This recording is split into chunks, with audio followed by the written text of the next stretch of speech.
Thank you. I am not a model, not a doctor, not a researcher, or anything else like that, but I do get the pleasure of introducing Julia next.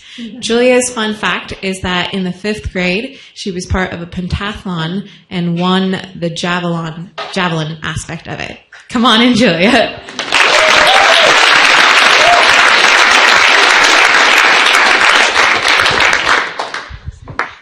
All right, I hate using microphones. Thank you guys for coming to support me. So many Caribbeans. So I love editing resumes, and I know it's kind of weird. Most people hate it, which is good for me because then I have lots of work to do. So I've always helped my friends edit their resumes when they're looking for a new job or have a new experience. And when I lived in Brooklyn, I decided that maybe I could do this as a volunteer experience and get to edit lots of resumes. So I went to the Brooklyn Public Library, and sure enough, there was a position available. So I signed up and started working at the Kings Highway Library in Brooklyn. So the Kings Highway Library is about an hour outside of the city. And it's not on the cool train that goes to Williamsburg. It's on the train that goes to Brighton Beach and Coney Island. So every Tuesday I would go to this library and sit there for an hour and a half. And sometimes people showed up, sometimes people didn't. But I got to meet people from all over the world that I would never have run into in any other context. So I met people with various levels of education, various levels of work experience, or or people who had levels very different of English, and I got to help them with their resumes. And it was an amazing experience because in doing this, I got to hear the stories of all these different people. And my goal was just to make them look as badass as possible on these resumes so that they could feel really confident when they applied to a job or went into an interview. And I think the reason I like editing resumes so much is that I get to sit and listen to someone's work experience and try to show them why what they did was impactful. There's one woman who came in and she told me that she just sat and talked to an old lady all day. That was her job. She didn't really know how to put that onto paper. But together we realized that, in keeping this woman company, she was keeping her emotionally healthy and stimulating her brain with conversation. So we turned that into a much bigger deal. But the person I remember most from this experience was Ali Bek. And Ali Bek is from Uzbekistan. And it was cool. I got to learn all about the country. He showed me a lot of pictures. And he had moved to Brooklyn about a month before he came to see me. And he had brought his 2 young kids and his wife with him. And he had left his country, and he was a lawyer.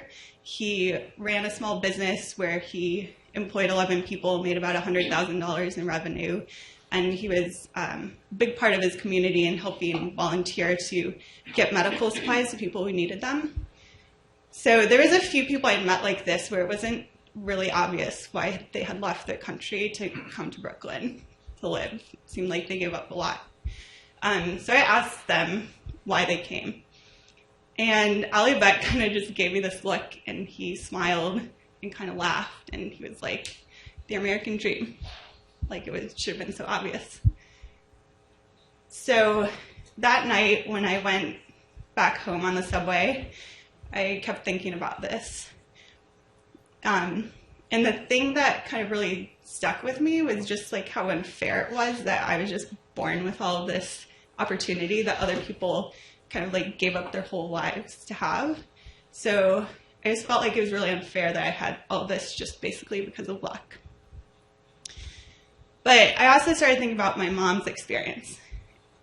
And while it's luck for me as a being to have been born in Ann Arbor, Michigan, it wasn't luck that my mom had a child that was born with these opportunities. So my mom was born in Cuamo, Puerto Rico. She was the youngest of 6 kids.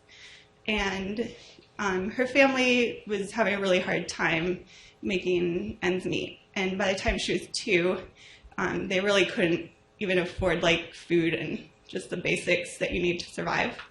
So my grandparents brought the family over to New York City, and my mom spent her early years actually on 42nd Street, and until they basically like kicked all the poor people out because now these apartments are worth millions of dollars. But she lived there, and she grew up next to a community center where she got to meet kids like her, got to watch movies, got to have all these new experiences. And my grandma sewed clothes for Lord and Taylor, and my grandpa worked as a dishwasher at Howard Johnson, I believe. So my mom got to go to great schools, had all these resources in New York. She ended up being the first person in her family to go to college, even though she was the youngest. And then she ended up joining the Peace Corps and getting a graduate degree.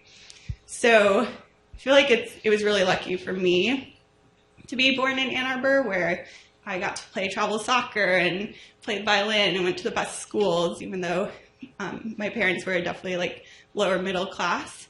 But she like kind of made the American dream happen herself. So I think meeting Hawley Beck was really profound experience for me because it really made my story real and kind of got to see like what my family had gone through someone's eyes, someone else's experience. And it was really motivating actually because number one, I felt like kind of an asshole because I like took all these things for granted that like people literally gave up their whole lives to have. And two, I just felt like I should really honor the sacrifice that my grandparents made because, I mean, they left their homeland, the place where they were comfortable, their families, their culture, just so that I could be born like with the world at my fingertips.